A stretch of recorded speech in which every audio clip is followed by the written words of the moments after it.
Hey guys, this is Esteban. How you guys doing? It's been a while since we had our last episode of Climbing the Ladder. Unfortunately, I was traveling around. I was at PAX and I was also at Atlanta for final round these past 2 weeks. So I know you guys have missed me, but I had to at least get some rest for a little bit and focus on the interviews. There'll be more interviews for final round coming out later this week, but we're back, and I wanted to focus this week on something I don't talk about a lot, and I'm guilty of not using actually in its training mode.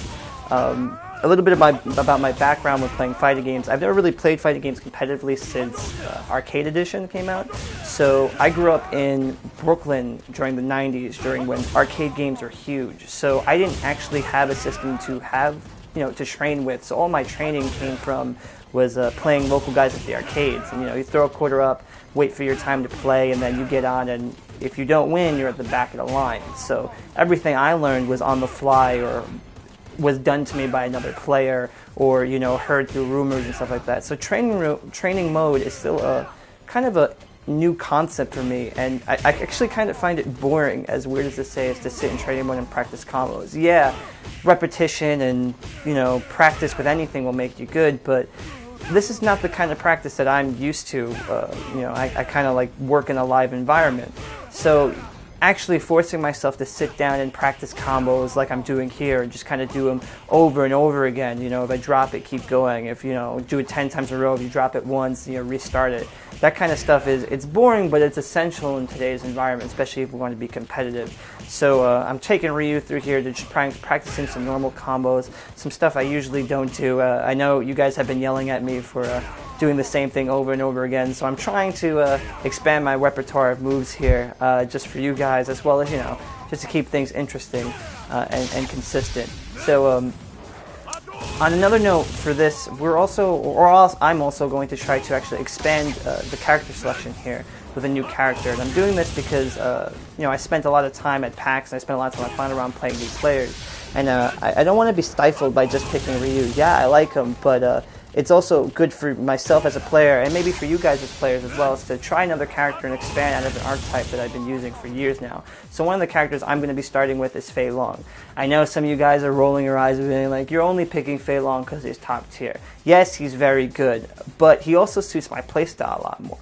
I find myself playing a footsie-heavy Ryu style and kind of forgetting to throw fireballs, where Fei Long is a character that has very good normals, very long-reaching normals, very heavy, heavy damage on his normals. They're very good, and it suits my playstyle a lot more than maybe even Ryu would. So I want to actually try to experiment with Fei Long a little bit going forward in this series. We'll still be playing Ryu, but I want to introduce Fei Long to some matches. I think my game plan going forward is going to be using Ryu for matches that are more distance-based, like trying to fight grappler characters like Zangief and T-Hawk, while also learning Fei Long to handle characters in a more up-close and personal fashion. So characters I want to rush down like Dalsum or Camis, just characters I want to keep at my space and work at my pace.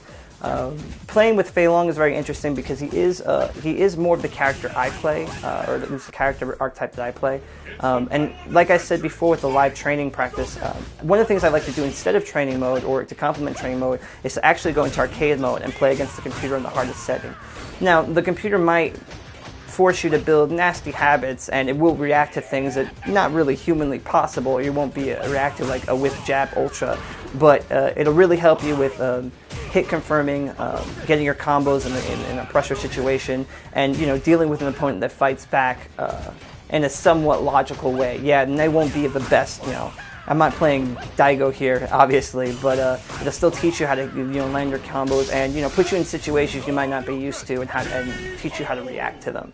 So yeah, so training mode is I still find a viable thing to use, and I think complement arcade mode, you can really kind of get some offline practice and try to, you don't have to deal with things like lag, you don't have to deal with things like randomness too much, and you can really get some solid practice in. So one of the things I want to ask is how you guys use training mode. What kind of tips do you have? What do you use? Do you use the dummy in any particular ways? How do you practice option selects? How do you practice situations? You can leave those notes in the comments below, and really help myself as well as newer players starting out to really get the most out of their training mode experience, because I know it's boring. I know it sucks to just sit there and just be like, all right, Rekka 1, 2, 3, short, Rekka 1, 2, 3, or crouch forward to Duke into FADC Ultra. So I want to kind of help you guys out and find the best ways to maximize your time in training mode. So if you can leave that information down below, it'd be most appreciated. And we'll see you guys next week for the continuation of our online adventures here at Climbing the Ladder. Take care.